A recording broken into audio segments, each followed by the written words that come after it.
Spire de nous avoir accordé cette interview au reporter de TTCM Productions. Merci. Merci à toi Tracy d'être venue. Est-ce que tu veux bien te présenter s'il te plaît? Je m'appelle Corentin, mais mon nom d'artiste c'est Spire et je viens de Belgique, de Bruxelles plus particulièrement. Depuis quand tu as commencé ton parcours artistique? J'ai commencé à peindre, je dois avoir 14-15 ans, un truc comme ça, dessiner un peu avant. Et puis d'abord c'était vraiment un hobby, je le faisais plus pour m'amuser. Pour le plaisir? Ouais, c'était vraiment en dehors de l'école et tout ça, et puis surtout pendant les cours. Et puis j'ai étudié l'architecture, j'ai eu mon diplôme d'architecture, je me suis rendu compte que j'allais pas être heureux en étant architecte. Et du coup j'ai tout envoyé chier et j'ai commencé à faire que de la peinture à plein temps, quoi. C'est bien de peindre. Ah, c'est très très bien. Quels sont les supports et les couleurs clés de vos œuvres? Au niveau des supports, j'ai fait plein de supports différents. Maintenant je travaille plus sur de la toile. Là je suis sur du bois. Mais le plus important pour moi c'est que ce soit lisse. Parce que comme je travaille que au pinceau, si par exemple je travaille sur un mur en briques, il y a tout, il y a la peinture qui reste coincée dans les rainures des briques et c'est un calvaire à peindre. Et au niveau des couleurs, je suis beaucoup sur des couleurs chaudes, donc des orange, magenta et des couleurs chères, mais toujours des teintes assez chaudes. Combien de temps vous mettez pour chaque œuvre en général? C'est vraiment difficile à savoir, ça dépend de la taille. Si c'est une toile ou si c'est un mur, par exemple sur une toile je vais aller beaucoup plus dans le détail parce que les gens vont le voir de près. Alors que si c'est un mur, je vais être plus brouillon et faire moins de détails parce que les gens le verront de loin. Ici c'est un peu un entre les deux, dans le sens où les gens vont quand même être vachement près, mais c'est un grand format, donc je choisis les zones où je vais mettre du détail et les zones où je vais être plus brouillon. Et du coup, pour répondre à ta question du temps, ça va pour un mur entre 3-4 jours à 7-8 jours. Parlez-nous du festival Color Urban. C'est un festival, j'ai été invité par Stum 500, qui est quelqu'un que j'ai rencontré sur un autre festival à Bayonne il y a un an. Déjà, j'adore son travail, mais aussi la personne, c'est un gars hyper sympa. On a passé énormément de bons moments ensemble. Et il m'a du coup invité pour ce festival parce que c'est lui qui est le curateur du festival. Et donc je pense que c'est la 3e édition? 4e édition, tu vois, tu sais déjà mieux que moi. Et donc c'est hyper chouette déjà en fait qu'on travaille tous au même endroit. Parce que ça crée beaucoup plus de connexions entre les artistes. Tu vois comment les autres travaillent, tu peux apprendre des autres. Puis il y a beaucoup plus de cohésion, du coup on mange tous ensemble, on va tous boire des verres ensemble le soir.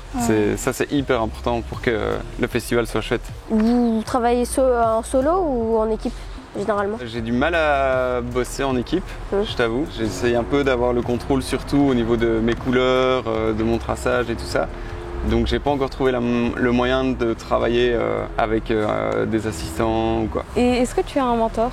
J'ai pas un mentor particulier, on va dire, que je m'inspire. Un peu tout le monde?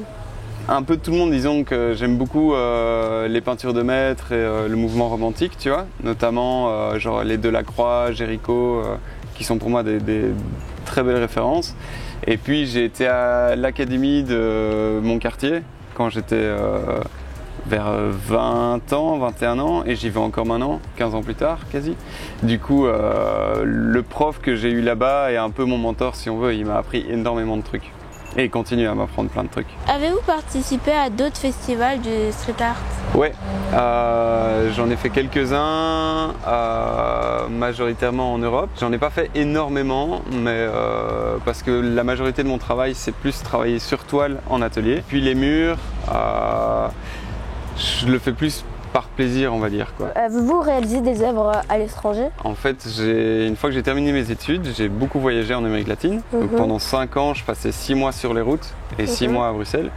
Et là, je faisais que peindre tout le temps. Puis après, j'ai fait quelques festivals. J'ai dû peindre en tout dans une petite trentaine de pays, un truc comme ça. Ah oui. Ouais, j'aime bien voyager.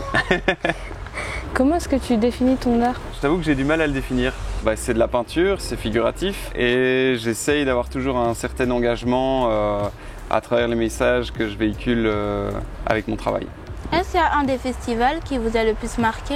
En fait, tous les festivals ils sont hyper différents. C'est difficile de dire s'il y en a un qui m'a plus marqué qu'un autre. Ce qui fait un festival, c'est les personnes qui sont là et les bons moments qu'on passe entre artistes et avec l'organisation et les gens autour, donc j'ai du mal à définir un festival qui m'a plus marqué que les autres. Avez-vous un style en général, par exemple quelque chose que vous mettez beaucoup dans vos toiles, une couleur ou quelque chose? J'aime beaucoup travailler le corps. Et j'aime bien en fait la manière dont les anciens maîtres travaillaient le corps, tu vois, les vieilles peintures du 18e, 19e siècle. Du coup, j'essaye de garder un peu cette maîtrise anatomique du corps, mais aussi en l'adaptant et en faisant un truc plus qui correspond à notre époque. Donc c'est pour ça que j'essaye aussi de déconstruire un peu, mettre des gros coups de pinceau et des parties un peu abstraites dans la composition. Avez-vous un idéal ou un objectif que vous souhaitez atteindre? Si ce n'est de continuer à vivre comme je le fais, non, pas trop. Quel est le mot-clé de vos œuvres? Genre, t'as des mots-clés? Disons que j'essaye de beaucoup travailler sur la lumière et le mouvement. Donc ça pourrait déjà être deux mots-clés au niveau du style, on va dire. Et puis après, il y a un côté social dans mon travail qui pourrait peut-être être aussi un autre mot-clé. Si vous pourriez faire passer une loi, quelle serait-elle? Si je pouvais faire passer une loi? Oui.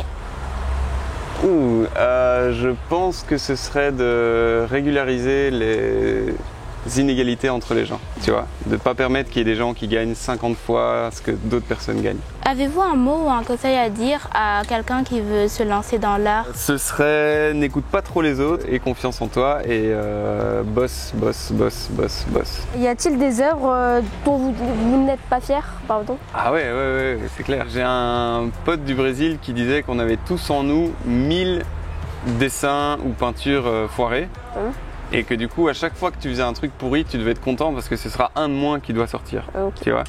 Donc, j'ai pas encore sorti les 1000, mais j'ai déjà sorti une bonne grosse centaine de trucs pourris, ouais.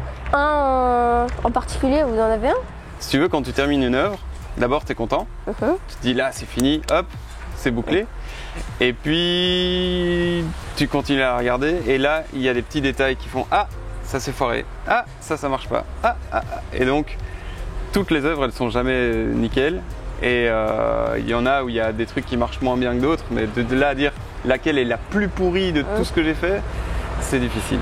Que souhaitez-vous transmettre aux jeunes d'aujourd'hui? L'idée d'avoir confiance en soi, surtout l'idée que le but dans la vie, en fait, pour moi, le but dans la vie, c'est d'être heureux.